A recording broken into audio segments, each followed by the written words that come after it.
Most girls who see me for the first time don't like me. If only they spend some time with me and get to know me better, they start to truly hate me. I love my mother. She's a good mother. I tell everywhere she's a great mother. But she isn't satisfied. She says, I don't want to be a good mother or a great mother. Make me a grandmother. It's not easy for me to get married because I'm very bad at first impressions. Most girls who see me for the first time don't like me. If only they spend some time with me and get to know me better, they start to truly hate me. It happens all the time to me because I'm dark-skinned. People don't like dark-skinned people in our country. Forget others, my own parents. Like when I was born in the hospital, looking at me, their first reaction was, Ayyo.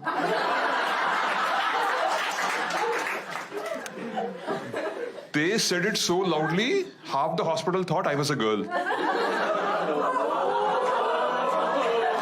My mom spent more money on almond milk to rub on my skin and make it fairer than buffalo milk to feed me. I was just born dark. I grew up to be dark and malnourished. Like I'm a fully grown adult today, but my mom doesn't let me touch coffee or tea. Saying drinking them will make me darker. People like my mom believe the color of what you eat affects the color of your skin.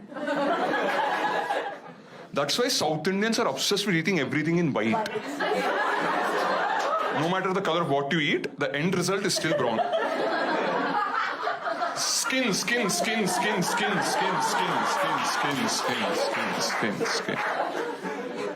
But I can understand my parents' disappointment because in my family we have both genes. Because my grandfather was dark and rich. My grandmother was fair and poor. Now I am dark and poor.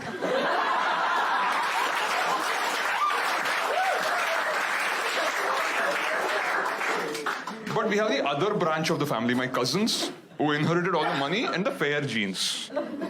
Oh, they make so much fun of me. Arey Sai Kiran, you're such a lucky guy.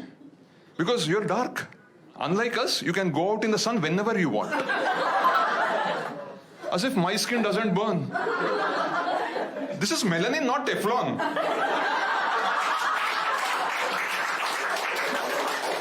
These fair-skinned morons think that if a cow stays in the sun for too long, it becomes a buffalo. But forget animals. Even gods cannot escape this discrimination in our country. You all know Lord Krishna. Krishna means dark. He is described in the Mahabharata as Neela Megha Shyama, which means as dark as the rain-filled cloud. Then why the hell do they show him everywhere to be sky blue in color? Like how colorblind do you have to be to confuse the color of the cloud with the color of the sky?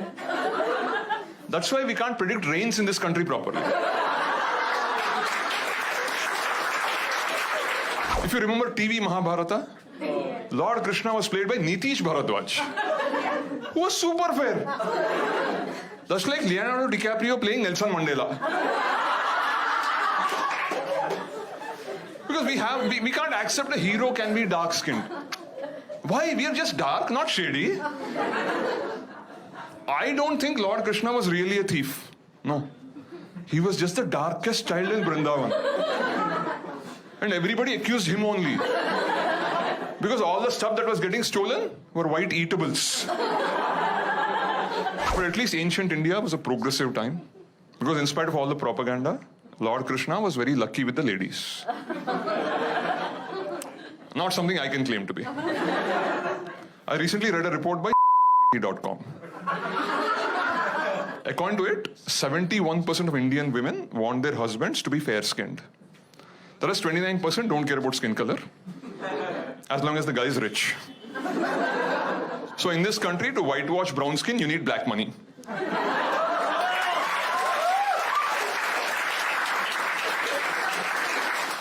My face is red with anger, but you can't notice it because of my skin color. See, I know about these matrimonial sites, unfortunately. Because let's be honest, this face wasn't exactly manufactured anticipating the arrival of Tinder.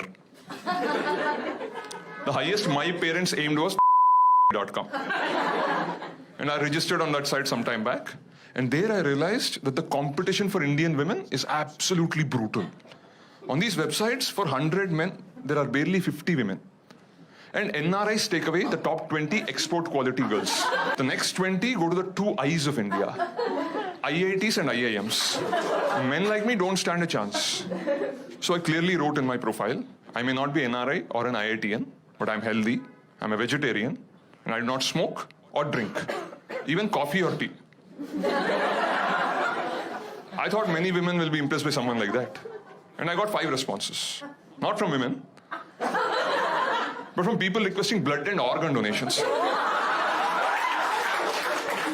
It was a bit painful, but I took the money and the fruity and registered myself on .com. And I'm very proud to tell you, just a few weeks back, I completed 5 years as a fully paid member of .com.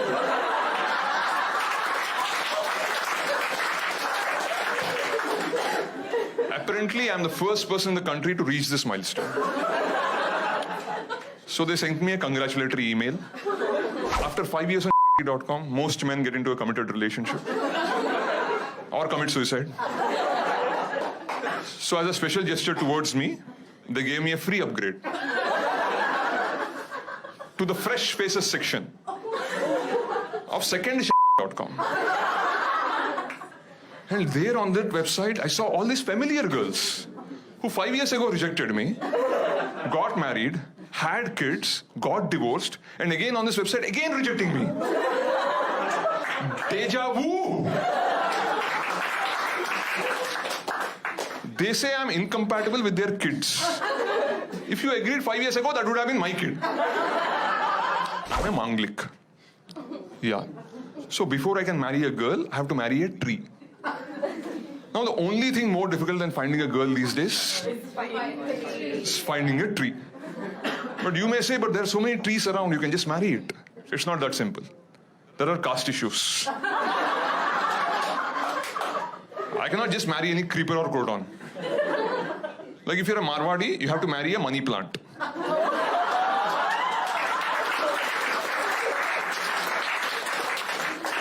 You're a Brahmin, you marry a touch-me-not. You're mixed caste, you have to marry a hybrid. So I was getting desperate, like because all my friends had girlfriends, they're taking them to all these parks to do naughty things behind the bushes. I was going to the same parks alone to do naughty things with the bushes. But my very good, loving mother, she anticipated this when my horoscope was written. So she started raising a plant in my house, hoping when the time comes, I can just marry it. But now my priest tells me, because the plant and I were raised in the same house by the same mother, we are like brother and sister and should not marry.